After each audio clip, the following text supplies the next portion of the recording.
მოგესალმებით. მე მარტოხელა დედა სოფო სურგულაძე. დღეს საოცარი სტუმრით დავბრუნდი.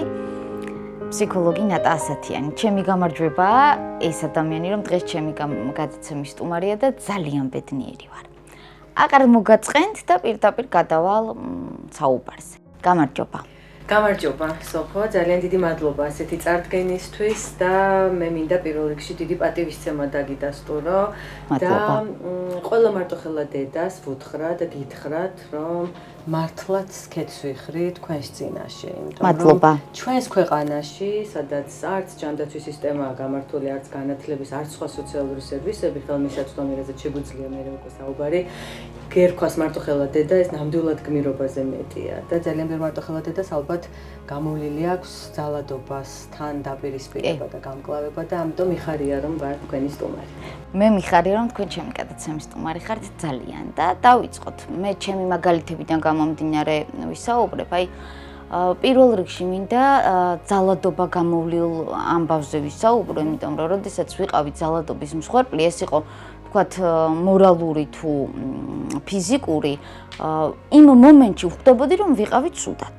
რომ რაღაც არ ხდებოდა ისე, როგორც უნდა ხდებოდეს, მაგრამ ვერ აღვიქვავდი კონკრეტულად რა იყო, იმიტომ რომ მოძალადი არასდროს არ მოდის და არ გეუბნება რომ ხა შენზე ვძალადობ, ის მიზეზს პოულობს და დანაშაულის გრძნობას იწვევს შენში, რომ შენ ხარ დამნაშავე ის რომ ძალადობს. ან მაგალითად იყო ესეთი მომენტი, რომ იმე ვიხუმრე და მას მე შენს გინდა რომ დაიჯერო, რომ იხუმრა კი, აი შენ ხარ დამნაშავე, მაგრამ უყვარ ხარ და რატომ აღმოვჩნდი ესეთი სუსტი ფსიქიკის შეიძლება ვთქვათ, რომ კარგად დამამუშავა, კარგად შემიცნო ალბათ რა.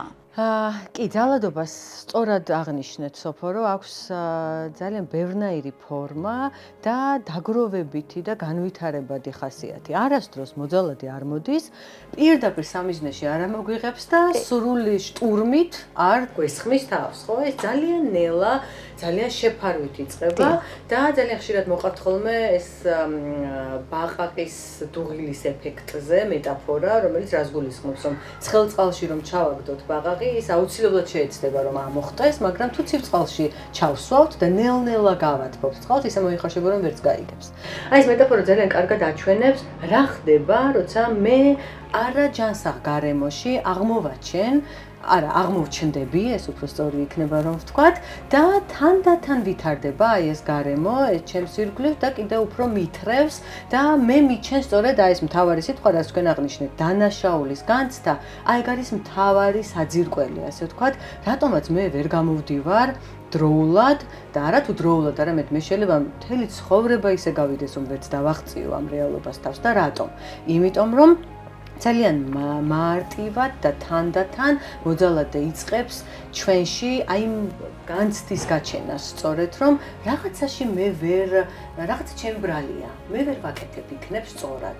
იმიტომ რომ ყოველთვის გვესმის მისგან ფრაზები, რაც აი მოძალადებმა და манипуляტორმა ადამიანებმა ძალიან კარგად იციან, ხო, რომ შენ მოგეჩვენა, გვეუბნებიან, შენ აზვიადებ.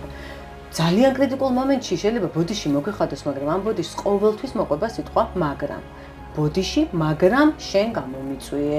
ბოდიში, მაგრამ ხომ იცი შენ როგორ იცი ხოლმე ჩემი შენთება და ასე შემდეგ. ხო და საბოლოო ჯამში მე მექმნება აი ეგ სწორედ ყველაზე მთავარი განცდა, რაც თქვენ უკვე აღწენეთ, დანაშაულის განცდა, რომ რაღაცა ჩემი ბრალია, თვითშეფასება მერყევა, ვეღარ ხვდები საერთოდ რა ხდება და რაში ვარ შესული და ეს ყველაფერი იწვევს იმას, რომ მე რაღაცით ნაკლული ვარ, რაღაცას ისე კარგად ვერ ვაკეთებ, ეს ნაკლულობის განცდა იწვევს იმას, რომ მე ვიზოლირდები მაქსიმალურად გარემოსთან, აღარც მეგობრებთან მაქვს ურთიერთობა, აღარც მშობლებთან, ვმალავ, ფარავ ამ ჩემს უსუსურობას, რომელთვისაც სახელიც ვერ დამირქმევია და საბოლოო ჯამში მოძალადეს რა უნდა? ასეთი იზოლირებული, გაჩუმებული, დაბნეული მსხვერპლი, რათა უკეთ შეძლოს манипуლირება. ეს არის უდიდესი ფსიქოლოგიური მექანიზმი, რაც უდევს საფუძვლად იმას, თუ რატომ ხდებით ქალები ასე მარტივად манипуляციის მსხვერპლი და ძალადობის მსხვერპლი და ალბათ აი ეს არის ის, რის მიმართაც ჩვენი შვილები ისე უნდა გავზარდოთ, რომ უფრო მეტად იყვნენ ამაზე ორიენტირებული, რომ არაფერი გამოეპაროთ და ეს სიმპტომატიკა ჩვენც უნდა ვიცოდეთ მოსახლეობამაც, რომ იგივე მეზობლის საქმე კი არ არის და მოვიხუროთ კარები და გავაგზავნოთ ან დავხუროთ ფანჯარა, როცა ხმა გვესმის რაღაცა ცოტა ისეთი, რაც არ უნდა გვესმოდეს, არამედ პირიქით ჩავერიოთ და გავარკვიოთ, ხო არ არის მართლაც იქ მსხვერპლი ქალი. კი, აი მაგაში ნამდვილად გეთანხმებით, იმიტომ რომ მე პირველ გადაცემაში აღვნიშნეს ზედაპირულად ჩემი ამბავი რომ მოუყევი რომ სწორედ მეგობრები რომ არა, მე დღეს ალბათ არ ვიქნებოდი დარწმუნებული ვარ, იმიტომ რომ პირველი ზარი იმათმა შემოკრეს და იმათმა მითხრეს რაღაცა აქ ისე არ არის, თუმცა არაფერი არ იცოდნენ და ზუსტად აღწერეთ ის და თქვით, რაზეც მინდოდა მე მეკითხა ის რომ სწორედ მოძალადემ, ანუ ჩემს შემთხვევაში შეეცადა რომ აბსოლუტური იზოლირება მქონოდა. ჩემს მეგობრებს ისე ხდებოდა სტუმრად მოსულებს, იმიტომ რომ ახალი დაოჯახებული რო ვიყავით, ჩემთან სტუმრად მოდიდნენ, რომ ზუსტად ვიცოდი, რომ ის ჩემი მეგობარი მეორთ არ მოვიდოდა. მეც არ მივიდოდი ასე, რომ ისი მეუღლე დამხვედროდა. სამსახურში წასვლა კონტროლდებოდა, რამდენ ხანში უნდა მოვსულიყავი და მაქსიმალურად ვიყავი მის გარემოცვაში, მისი მეგობრების, მისი ოჯახის წევრების და ვერ ვხვდებოდი, ანუ დრო არ მქონდა დავფიქრებოდი, რა ხდება, რატო ხდება. ყველაფერში, აი, რაც არ უნდა ყოფილიყო, ყველაფერში დამნაშავე ვიყავი მე. და ფრაზები, რომელიც იყო ძალიან ხშირი, რამაც თვით შეფასება ნულზე დამიყვანა, ეს იყო, რომ აი, თქვათ ტელევიზორს ვუყურებდით და რაღაცა ჩემი მოსაზრება გამოვთქვი. შენ რა იცი, შენ არ იცი, შენ დებილი ხარ. შენ ამას იმიტომ ამბობ, რომ ეხა იმის ქშურს და ვშტერდებოდი, რომ აბსოლუტურად იმ რეალობას მოწყვეტილი იყო, რა რეალობიდან გამომდინარეც ვამბობდი და საერთოდ მე რა რეალობაშიც ვიყავი. მაგრამ ძალიან გამიჭირდა და ძალიან დიდი დრო დაჭირდა იმას, რომ ცოტათი გამოვსულიყავი. აი 16 წელი გავიდა და მინდა გითხრათ, რომ ჩემი თვით შეფასება დღესაც არის ნული. ძალიან გამიჭირდა. ცხოვრობდით ერთად? წელი არა, 8 თვე რომ გადავაბად, ანუ პირველი წამოსვლა იყო ჩემი მისგან 3 თვეში, 4 თვეში შევურიგდი, 5 თვე ვიყავით, ანუ 8 თვე, მაგრამ ძალიან დიდი დაღი დამიტოვა ამ ყველაფერმა. და სწორედ აი ეს მინდოდა მეკითხა, რომ როგორ მოვახდინოთ ადაპტირება და აი ამ მდგომარეობიდან გამოსვლა, საკუთარი თავის თვით შეფასება, საკუთარი თავის სიყვარული, როგორ შევძლოთ, რომ ვისწავლოთ. პირველ რიგში გილოცავთ, რომ ეს 8 თვე გაგრძელდა თქვენს ცხოვრებაში, ეს აქტიურად რთული პერიოდი, თორე მართალია, რომ ეს დაღი მთელი ცხოვრება გაყვება. პირველ რიგში, როცა ჩვენ თვით შეფასებაზე ვლაპარაკობთ, ალბათ ისიც უნდა გავიაზროთ, როგორ ადამიანებს ირჩევენ სამიზნედ. აი ესე ერთი ფრაზით რო ვთქვათ ხოლმე, კარგ ადამიანებს, კარგად აღზრდილ გოგონებს, რომლებსაც თავისთავად შესაძლოა ბავშვობიდან ჰქონდათ გარკვეული პრობლემა თუ თავისებურება თვითშეფასებასთან მიმართებაში და ეს უდიდეს როლს აქვს სწორედ აღზრდა თამაშობს. ჩვენ როგორ გვზრდიდნენ, ხო?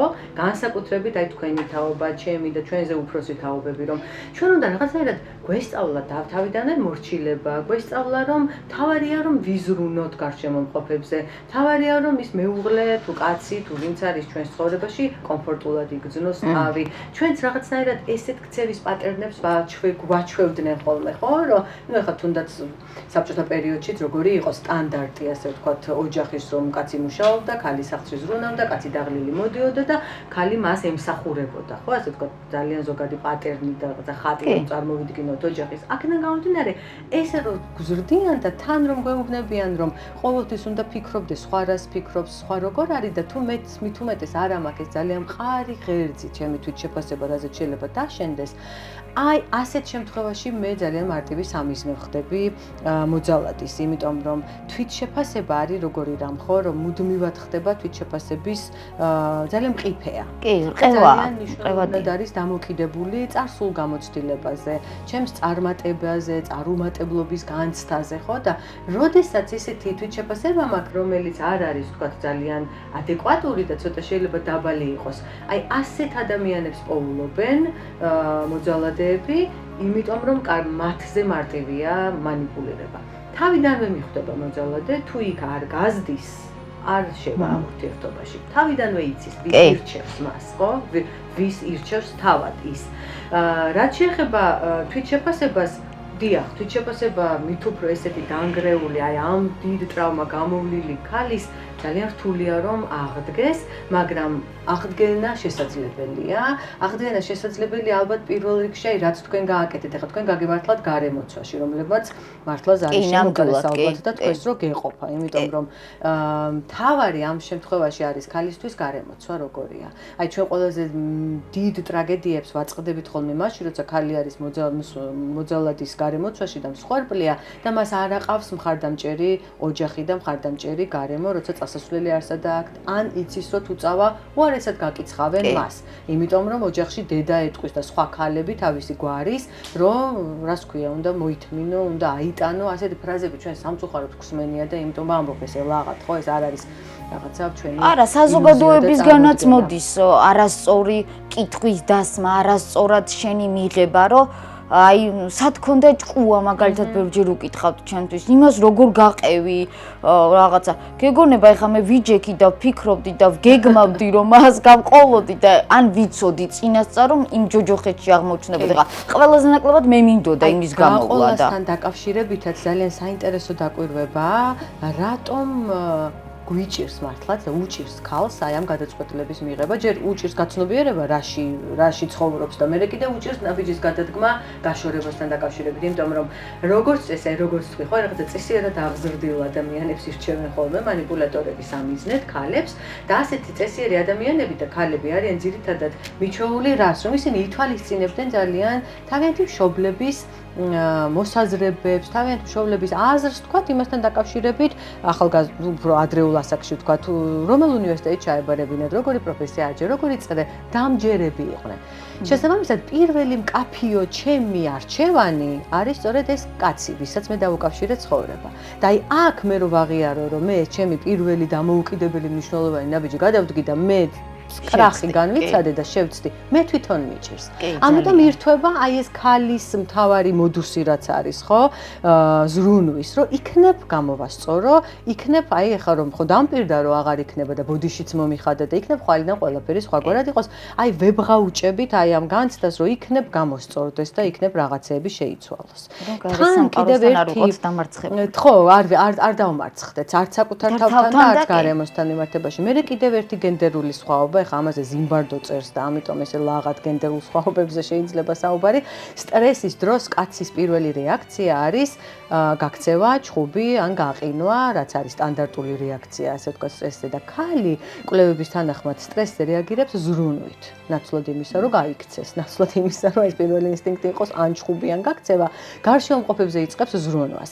მით უფრო თუ აქ უკვე შვილის თემა შემოდის, კიდევ უფრო უჭირს ქალს ამ ნაბიჯის გადადგმა და შემდეგ უკვე ძალიან სადღაც არის ძალიან დიფუზური და ბუნდოვანი საკუთარი თავის თვით შეფასება, იმიტომ რომ სხვა ბევრი რაღაცა ფაქტორი შემოდის, რაზეც ქალი იწყებს ზრუნვას, ხო? იქ ჩემი მშობლები რას იფიქრებენ, ჩემი შვილი რო დამისვავს კითხვას, მე რა პასუხი უნდა გავცე, იქნებ მაინც შემოვაბრუნო, იქნებ რაღაცა შეიცვალოს და მაინც აი ვებღაუჭებით იმ ჭაობს და იმ მორევს, რომელიც კიდევ უფრო გვითრევს და კიდევ უფრო გვახრჩობს. ჩემ შემთხვევაში პირიქით, აი უკვე წამოსული ვიყავი 5 თვის ორსული ვიყავი მე და ნიკუშა რომ დაიბადა, პირველი რამაც გადამადგმევინა, რომ საბოლოოდ წერტილი დამესვა, ეს იყო ის, რომ ნიკუშას რო შევხედე, ვიფიქრე, რომ ამ ბავშვს არაფერი დაუშავებია იმისა, რომ იქ იმ გარემოში და იმ სიტუაციაში გაიზარდოს. კაი, მე ჯანდაბას თავს შევწირო, მაგრამ ეს რატო უნდა შევწირო და ამან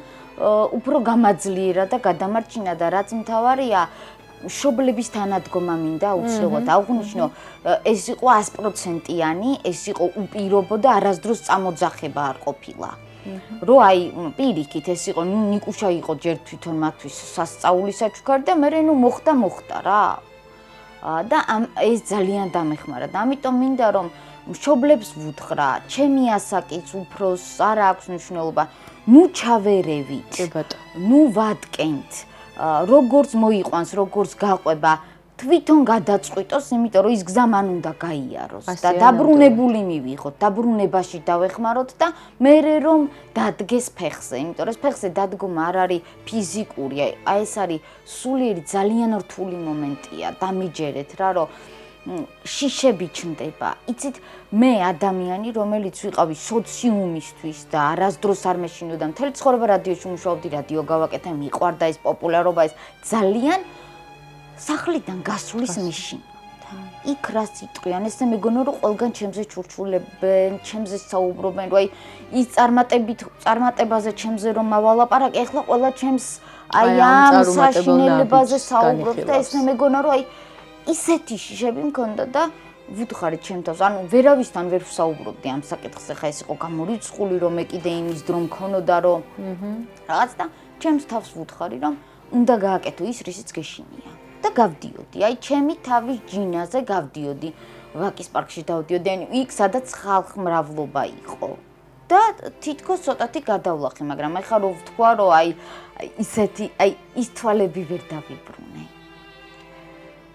ციმციმი და რაღაც ლაღი, თუმცა ძალიან პოზიტიური ვარ. ყველა დამეთანხმება ჩემი მეგობარი და ჩემი შვილიც კი მეუბნება, რომ ზედმეტად პოზიტიური ვარ და გუშინ მოვისმინე. სხვათა შორის ფსიქოლოგი ამბობდა, რომ არსებობს დეპრესიული პოზიტივი და რომ მოვისმინე რაღაცა შემეჩნდება. პოზიტიურობაც ერთგვარი მექანიზმია, ხო? შეგუების მექანიზმია, თავდაცვის მექანიზმია. კი, ძალიან ბევრი, ძალიან მნიშვნელოვანი რაღაცა ახსენეთ. პირველი ის, რომ რისიც გეშინია, იმას აკეთებ. ხო, აი ჩვენ ყოველთვის ამას ვეუბნებით ხოლმე, ნებისმიერი შიშს, როცა აქვს ადგილი, რომ უნდა დაუპირისპირდე, ასე ვთქვათ, აი ამ შიშთან უნდა მიხვიდე, რაც შეიძლება ახლოს და ეს ძალიან მნიშვნელოვანი ეტაპია. მერე ისევ შიშზე რომ ვილაპარაკოთ, ძალიან ხშირად აკავებთ სწორედ აი ეს შიში ადამიანებს, ქალებს მოძალადესთან, იმიტომ რომ მან არ იცის რა ელოდება და ეს შიში ზოგჯერ არის რაღაცა, თქვათ 20% რეალური და 80% უკვე სრულიად ირეალური და ჩემი აი ამ ფანტაზიის და ჩემი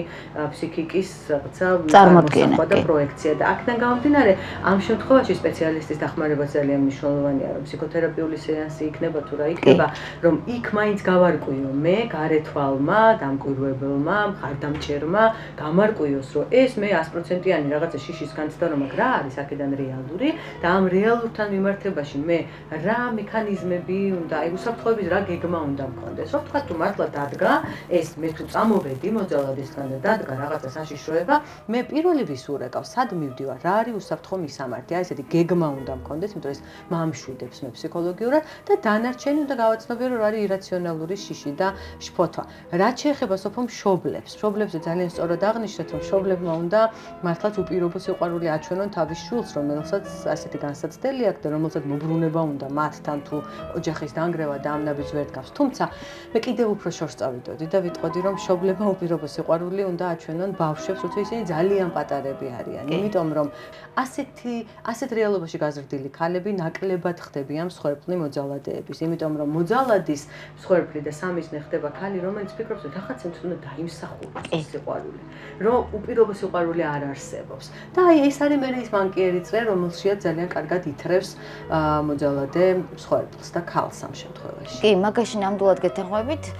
იყო რაღაცეები, თქვათ, არ დავკონკრეტდები, ახლა თქვათ, ჩემ მშობლებთან დაკავშირებით რაღაც, რაც გავიაზრე, რაც ვერ გადავლახე, ეს გამორიცხულია მარტოს გამეკეთებინა, მაგრამ დღეს ჩემ შულთან იგივეს არ ვიმეორებ. შეიძლება სხვა შეცდომას უშვებ, შეიძლება არა დარწმუნებული ვარ, მაგრამ ყოველ შემთხვევაში აი სიტყვა უპირობო, ყველას მაგას ვეუბნები, ვინც მართლა ასე მიყვარს, რომ მე შენ უპირობოდ მიყვარხარ და ხანდახან ვფიქრობ, რომ შეიძლება მოსაბეზრებელიც გავხდი, მაგრამ ზუსტად მინდა ესმოდეს, რას ვამბობ. ვამბობ იმას, რომ მე შენ პირობას არ გიყენებ.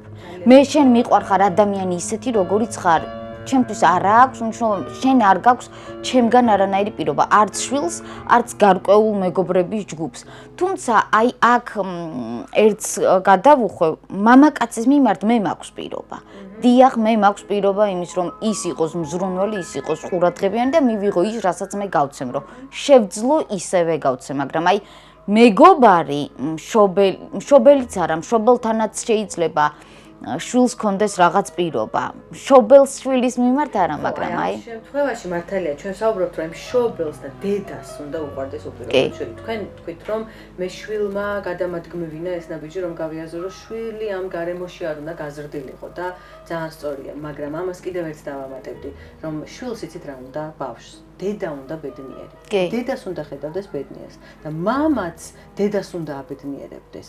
და აი დედას და მამას რო კონფლიქტი აქვს, ბავშვის პირველი ფიქრი, პირველი განცდა უმეტესად არის, რომ დედა არის ცუდად ამ კონფლიქტიდან და არა აპრიორი კონფლიქტია. ამიტომ ესე ძალიან მნიშვნელოვანია, რომ მე არ უნდა დავბრუნდე იქ, მე არ უნდა ვიყო იქ, სადაც მე ცუდად ვარ, იმიტომ რომ ჩემი შვილი ხედავს, რომ დედა ცუდად არის და ეს ძალიან მნიშვნელოვანი განცდაა შვილისთვის, რომ ბედნიერი დედა უნდა ჰყავდეს მას.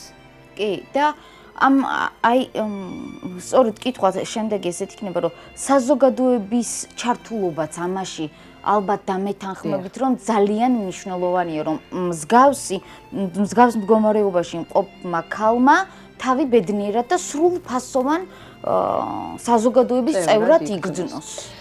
ქალი სრულფასოვან წევრად საზოგადოების იგრძნობს მაშინ, როცა მას ექნება მხარდაჭერა და ეს მხარდაჭერა საზოგადოებიდან უნდა მოდიოდეს ცხადია, მაგრამ პირველ რიგში მხარდაჭერას უნდა გრძნობდეს სახელმწიფოს მხრიდან. ახლა რას გულისხმობს სახელმწიფოს მხრიდან მხარდაჭერა? ჩვენ ველოსიპედის გამოგონება არ გვჭირდება, როცა ვლაპარაკობთ, რა სერვისები უნდა არსებობდეს ქვეყანაში მხარდამჭერი მარტოხელა დედების, ხო? ამას თუ ხა ძალიან ბევრი ევროპული ქვეყანა უკვე ათეული წლებია ახორციელებს, ჩვენ შეიძლება აქამდე მივიდეთ თუ ნება იქნება და თუ უბრალოდ გავახელთ თვალებს და ვიტყვით რომ ეს არის პრობლემა. ჩვენ თუ გვინდა ჯანმრთელი თაობა, ჯანმრთელ თაობას უნდა ზრდიდეს ჯანმრთელი ფსიქოემოციურად გაწონასწორებული მშობელი და პირველ რიგში დედა, ხო? მაგალითად, ძალიან ბევრ ქვეყანაში, შვედეთში, გერმანიაში, საფრანგეთში, ფსიქოთერაპიულ სეანსებს უფინანსებს სახელმწიფო, ან არის სუბსიდირებული ნაწილობრივ მაინც მარტოხელა დედებისთვის, იმიტომ რომ მარტოხელა დედებმა პირველ რიგში სტრესი გამოიარეს და სტრესთან გამკლავების გზებს ასწავლიან, მერე ასწავლიან ბავშვთან ურთიერთობის გარკვეულ საფეხურებს, ერთგვარ ფსიქოგანათლებას აწვდიან, რაც ძალიან მნიშვნელოვანია. ეს არის სწორედ სახელმწიფოს მიერ დაფინანსებული. ამას ერთეული ვერც არასამთავრობო ორგანიზაცია გააკეთებს და ვერც ვთქვათ რომელიმე ფსიქორეაბილიტაციის ცენტრი თავისი კეთილი ნების ფარგლებში, ხო?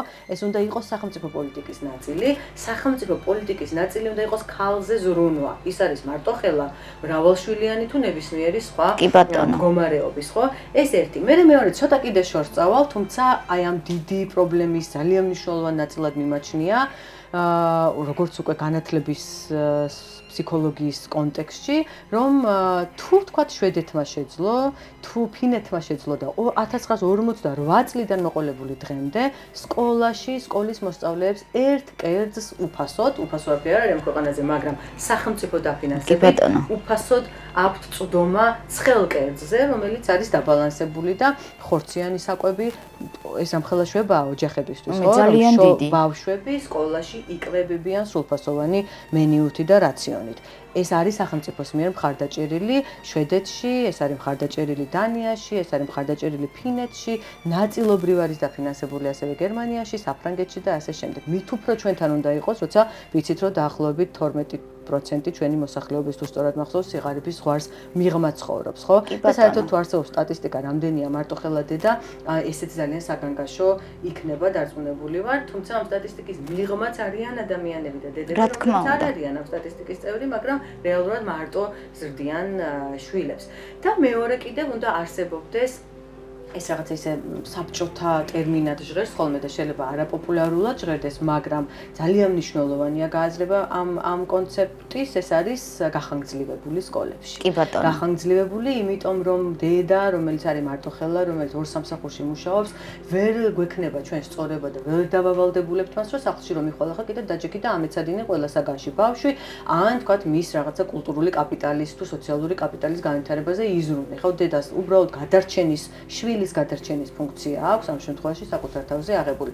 აი აქ უნდა შემოდიოდეს ისევ სახელმწიფოს პასუხისმგებლობა და გახანგრძლივებული არსებობდეს სკოლებში, სადაც ბავშვს დაუჯდებიან და მისი საჭიროებიდან გამომდინარე ამეცადინებენ. კი ბატონო. ბავშვს არ ქონდეს წყვეტა, მეცადინეობდეს, ეწეოდეს პროგრამას, მიუხედავად იმისა, მარტოხელა დედის შვილია თუ თქვათ ცალკე რეპეტიტორების უფლისა საშუალება აქვს ოჯახს, ხო? ეს ყველა ბავშვისთვის ხელმისაწვდომია. კი, აუცილებელია. შესაბამისად, ასეთი სერვისები როცა იქნება ქვეყანაში, ეს განაპირობებს იმას, რომ თვითონ ქალი იგრძნობს თავს დაფასებულად, ღირსეულად, არსებობს კიდე ძალიან ბევრი მეთოდი, მაგალითად, საცხოვრებლის სუბსიდირებასაც კი ახდენს რიგი ქვეყნები, ისევ ევროპის მარტოხელა დედებისთვის. და ხა ჩვენთან მოგეხსენებათ, ხო, საცხოვრებლის სუბსიდირება კი არა, ისეთი ფასები აქვს, რომ სადღაც შეიძლება ძლივს ვიქირაო მე, როცა გასაქცევად მაქვს მართლა სახლიდან საქმე, ერთ ოთახიანი, რომ ჩემმა შვილმა და მე შევაფაროთ თავი. კი ბატონო. ასეთ პირობებში ხა ფსიქოემოციურ მდგრადობაზე და სტრესმედეგობაზე ჩვენ ვერ ვილაპარაკებთ. ვილაპარაკებთ. როცა ქვეყანაში არსებობს სერვისები, რომელიც მაძლიერებს,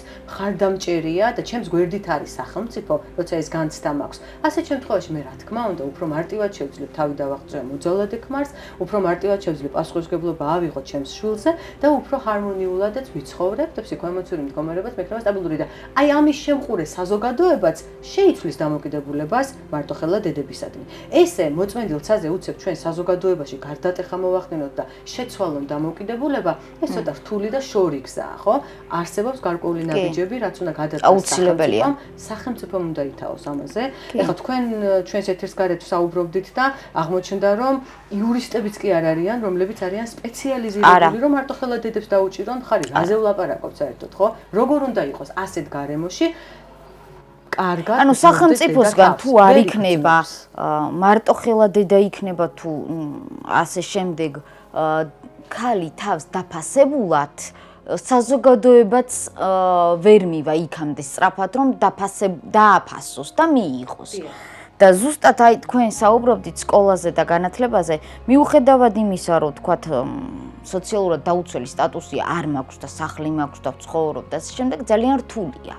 მე მინდა მაყურებელს უთხრა, რომ ეს არ არის მოგონილი ამბავი ვიღაცისგან გაგებული, ჩემ თავზე გამოვლილი და დღესაც გავდივარ. მაგალითად, როდესაც ჩემ შვილს უნდა ვიოლინოზე სიარული, მე მას ამ სურვილს ვერ ვუსრულებ, იმიტომ რომ ვიოლინოს მასწავლებელი უნდა მოვიძიო, რომელიც მოვა სახლში და ამეცადინებს და ვიოლინო ვუყიდო, რომლის შესაძლებლობაც ამ ეტაპზე არ მაქვს. უნდა კიდევ დამატებით გერმანული ენის სწავლა, იმიტომ რომ ინგლისური თავისით ფანტასტიკურად იცის, აი ძალიან კარგად იცის და ვთქვათ, მაგრამ ვერ ვახერხებ. წარმოგიდგენიათ ჩემი მდგომარეობა, როდესაც მე სამსახურში ვზივარ და ვფიქრობ, რომ ხა ჩემი შვილი არის დეპრესიულ განწყობაზე, იმიტომ რომ თავისუფალი დრო აქვს უზომოდ ბევრი, არ იცის რა ქნას, ამ დროს უნდა რაღაცის გაკეთება, მაგრამ მე ვერ ვაძლევ ამის შესაძლებლობას. მე ხო განადგურებული ვარ, მე ხომ შრომითი უნარიანობა მიქვეითდება, იმიტომ რომ მე სხვაგან ვარ გონებით. იმ შემოსავლით, რაც მაქვს, არსებობაც კი შეუძლებელია, არამც თუ ელემენტარული სურვილების დაკმაყოფილება და ვთვლი, როგორც სხვა ადამიანს აქვს სურვილები, ისე მაქვს მეც და ჩემ შვილსაც სურვილი, ხო? და ძალიან რთულია, აი ფსიქოლოგი დასჭირდა, ვერა, ერთი დაფინანსება დაგვიფინანსეს 5-ის მისვლა და რა თქმა უნდა საკმარისი არ იყო, თუმცა წინ გადადგმული ნაბიჯი იყო და ასე ძალიან რთულია რა. ძალიან რთულია, გეთანხმებით სოფო და როცა ჩვენ ვლაპარაკობთ ჯანსაღი თაობის აღზრდაზე, როცა ჩვენ ვლაპარაკობთ იმაზე, რომ აი ბულინგია სკოლებში, ამ ბულინგს რა შეამცირებს? შეამცირებს სწორედ ეს, როცა ბავშვებს აქვთ საშუალება რომ დაკავდნენ სპორტულად, სპორტული მიმართულებით და სახელოვნებო მიმართულებით. სპორტოზე სიარული გაგიმართლა თუ ჯერ არ მოუთხოვია თქვენს შვილს, თუმცა ამის გამოცდილებაც გეკნებათ, როგორი და რა თანხებთან არის დაკავშირებული სპორტოზე ბავშვის დაკავება. სპორტი, ისევე როგორც აი ამგვარი ვიოლინოს მაგვარი ინტერესები, არის უმთავრესი ბავშვის ფსიქოემოციური განვითარებისთვის. კი, აუცილებელია. აქედან გამომდინარე, აქაც ახლა როცა ჩვენნაირ ქვეყანაზეა საუბარი, უნდა არსებობდეს გარკვეული კლუბები სკოლებში, დაფინანსებული, სუბსიდირებული, სადაც ბავშვებს შეუძლიათ თავიანთი ინტერესების გაღვივება და თავის გამოცდა, ასე ვთქვათ, ხო? არჩევანის გაკეთება, თუნდაც რომ რამდენიმე სპორტის სახეობა იყოს, რომელსაც ბავშვი მივა და აირჩევს და შეიძლება არ მოეწონოს, მერე მეორე, მერე იგივე მუსიკალური, ვთქვათ, ფსიქოლოგიური გაკვეთილები აუცილებლად გარკვეული ასაკიდან უნდა ტარდებოდეს. უნდა შედიოდეს ფსიქოლოგი, ოღონდ გამოცდილი, კარგად გავლილი მეთოდიკა, როგორ უნდა მიაწოდოს, რომ მე მშობელს მიაწოდოს იმან ინფორმაცია, რომ აი აქ სადღაც რაღაცა გვიჭირს. აქ აგრესია უფრო მეტია, მოდი იქნებ ამით დავაკავოთ. აი ამაში უნდა იყოს სკოლაც ჩართული, იმიტომ რომ მარტო მშობელი ვერ მოერევა და ის რომ მასწავლებელი შევიდა გაკვეთილი ახსნა და ახსენი, მაგრამ გაიგო არ გაიგო ამას არ აქვს მნიშვნელობა, არ გვაძლევს იმ განათლებულ თაობას, თუმცა ვთვლი რომ ძალიან ძლიერი თაობა მოდის, ძალიან გონიერი თაობა მოდის და ამას თუ ხელი არ შეუწყო როგორც მშობელმა, ისე სახელმწიფომ გაგვეპარება.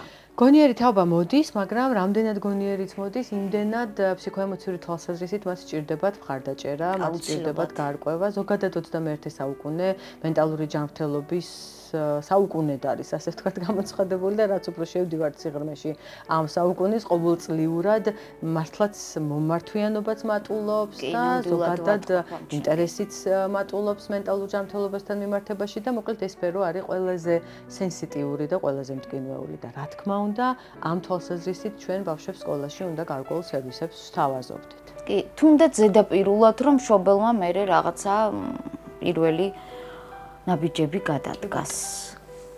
ძალიან დიდი მადლობა. მადლობა თქვენ.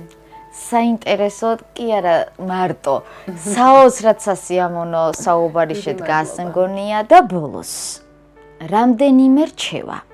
ყველა ქალს არ აქვს მნიშვნელობა მარტო ხელა, არა მარტო ხელა, როგორ ვისწავლოთ საკუთარი თავის სიყვარული და როგორ ავიმაღლოთ თვითშეფასება.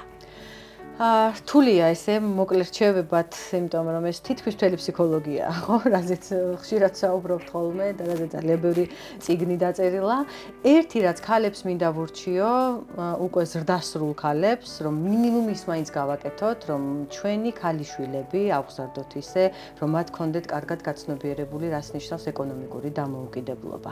კაცზე არ უნდა იყვნენ დამოკიდებული, სხვაზე ზოგადად არ უნდა იყვნენ დამოკიდებული, როცა ოჯახს ქმნი, ქალს უნდა ჰქონდეს ეს ეკონომიკური სრული დამოუკიდებლობა, ეკონომიკურად манипуლირების საშუალებას არ უნდა ვაძლევდეთ ჩვენ არავის და აი ეს არის ერთ-ერთი მთავარი ფაქტორი, რაც მე ცოტა უფრო მეტად ძლიერს გამხდის ურთიერთობაში და ნაკლებად ვიქნები პოტენციურად მსხვერპლი. ამის შემდეგ გავიხსენოთ პატარ-პატარა წარმატებები. მესმის რომ ახლა ძალიან რთულ პირობებში ვარ, ახლა დამსხვრეული მაგის თვითშეფასება, მაგრამ თუ ჩავუღრმავდებით, ყველა ქალი აღმოვაჩენთ, რომ რაღაც მომენტებში ძალიან ძლიერი ვიყავი. რაღაც მომენტებში გასაკვირად ძლიერი ვიყავი და აი ძლიერი ნაწილები მე უნდა ჩემი ბიოგრაფიის წინ წამოვწიო და დავინახო ცხადად, რომ აი მე ხო ეს შევძელი. ბავშვის ხათრით, დედაჩემის ხათრით, თუ სადღაც საკუთარი თავიც დავინახე ამ ყველაფერში და საკუთარი თავის ხათრითაც და აი ამ წარმატებულ პატარ-პატარა ისტორიებზე ვიფიქრო, რომ რაღაცა თვითეფექტურობა მოვიტანო, რომ მე რაღაცები ოდესღაც შემეძლო და ახლაც შევძლებ. მე ეს წარუმატებელი ისტორიები და ტრაუმული გამოცდილებაც ფაქციო ერთგვარად ჩემს ისტორიად, ხო? იმიტომ რომ ჩვენ რაღაცაერად უგულებელ ყოფთ ხოლმე, არ გვინდა ამაზე ლაპარაკი, მაგრამ ეს არსად არ მიდის ეს ემოცია და სადღაც მაინც ბუდობს და კიდევ უფრო ზვირთდება და ბოლოს დიდი ზვავი ხდება და არ არის საჭირო მტკივნეული გამოცდილება უნდა მივიღოთ და ამით მივიღებთ საკუთარ თავს მთელი ჩვენი ისტორიით, აი ამ უნიკალური ისტორიით და ნუ თანდათან შევიყვაროთ ისევ, რა თქმა უნდა, საკუთარი თავი. დავუბრუნდეთ ისევ საკუთარ თავს, რომელთანაც წყვეტა გქონდა რაღაც ეტაპზე, ძალით გაგვაწყვეტინეს ეს კავშირი და დაგვაკარგინეს სიყვარული. თანდათან დავინახოთ ისევ და გამოვკვეთოთ საკუთარი თავი. რთულია ეს, მაგრამ სპეციალისტის დახმარებით, მეგობრების მხარდაჭერით თუ საკუთარი სურვილით ეს თანდათან მიიღწევა. და მთავარი, არ მოგვერიდოს დახმარების თხოვნის. ჩვენ სოციალური არსებები ვართ და ჩვენ უნდა ვეხმარებოდეთ ერთმანეთს, ჩვენს მოლოდინი უნდა გქონდეს, რომ დაგვეხმარებიან, გარემოცვა იქნება თუ ფსიქიატრი, თუ ფსიქოთერაპევტი, ფსიქოლოგი, ჩვენ უნდა ვთხოვოთ დახმარება. ალბათ ამით იწყება ყველაფერი და გაჯანსაღების პროცესი. ძალიან დიდი მადლობა. საკმაოდ საინტერესო გადაცემა გამოვიდა. მე პირადად უდიდესი სიამოვნება მივიღებ და აქვე ძალიან დიდი იმედი მაქვს, რომ ძალიან მალე ჩვენს გადაცემაში თავარია რომ გამოჩნდეს რეკლამა. იმისთვის რომ ჩვენ ვიარსებოთ, გვჭირდება გენერალური სპონსორი და რეკლამა. აუცილებლად. რაც მთავარია, გვჭირდება გამომწერი და მინდა რომ გამოგვიწეროთ, გვიყუროთ ყველა პლატფორმაზე. YouTube-ზე, Instagram-ზე, TikTok-ზე და Facebook-ზე.